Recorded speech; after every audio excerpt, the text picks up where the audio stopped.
Hello everybody, I'm Dweezil Zappa. Welcome to my studio. I'm very tired. I've been working a lot of long hours trying to put this live album together. We're about to hit the road again with Zappa Plays Zappa, but before we do that, I have to finish a live album from last year's tour. And to do that, I'm using some of the best new plugins that are out there, and they're made by Waves.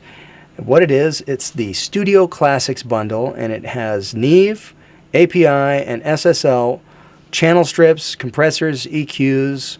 All of these things are put into plug-in format, and you are able to make your own console if you want. You can put them on every channel in your audio mix format, or a hybrid of all of them. So I'm going to give you a quick demonstration of how I'm using them on a not altogether finished mix, but I'll give you an A-B of the original song performed by my dad, and then the version that is from the live tour. So let's start off by hearing a little bit of the song Zoodalours, which is one of my dad's signature guitar songs, and it has a very sophisticated guitar sound, which was very difficult to duplicate in a live situation.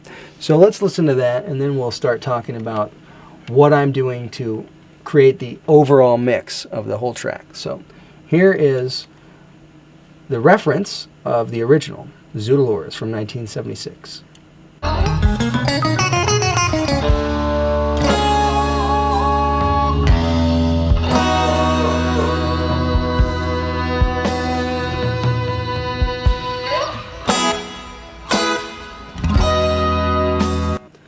So it's got a lot of nice open space. He's got a very clean guitar sound that's heavily compressed, and he's got a distorted guitar sound that swells up into a nice fundamental feedback that is very controlled but very musical sounding.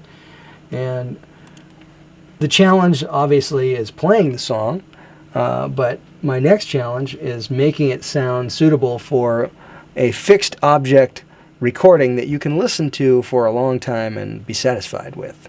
And that includes me. I have to be satisfied too. So what I'm going to do is I'll demonstrate what the mix sounds like in its infancy here without any plugins on it. They're muted at the moment, and you will hear a difference particularly in the drums when I start showing you what I'm using on the drums. So listen for the toms here. They sound a bit cardboard. They just haven't been EQ'd or compressed or anything. So here we go.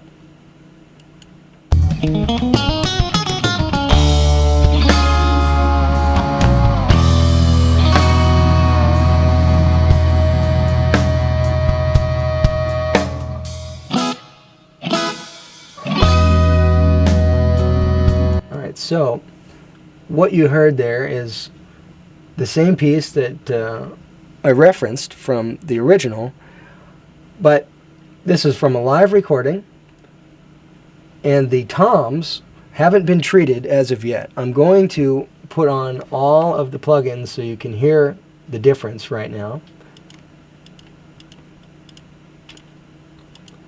as I click away. Now the toms are going to come to life, and so is the rest of the drum kit. And then I'll show you what I'm using and how I'm using it.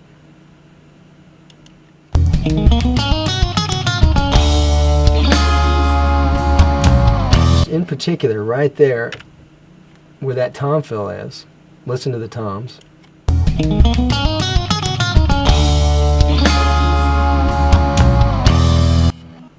Now I'm going to turn off the EQ for those toms. I'll play you that same thing one more time.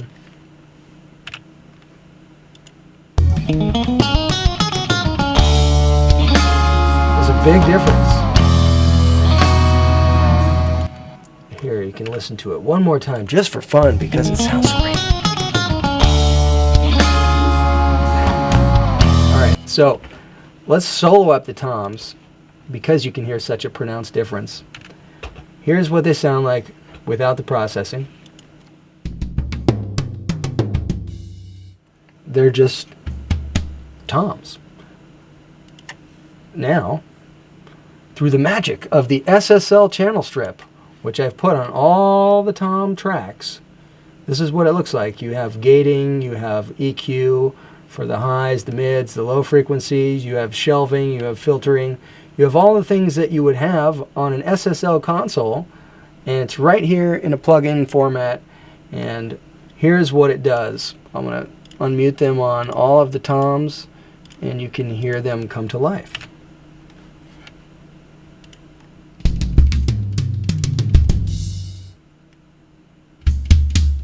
Let's check that again.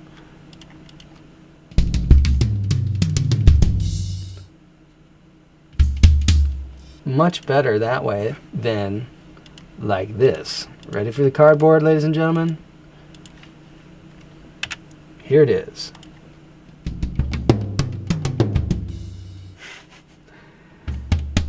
Now, this is a live recording, so when you're recording in a live situation, you really have to just go for it. Whatever you get, you get. And it's not a bad recording. We definitely have all of the transient information there, but the EQ shaping needed to come up to another level, and the compression to give it a little bit more sustain.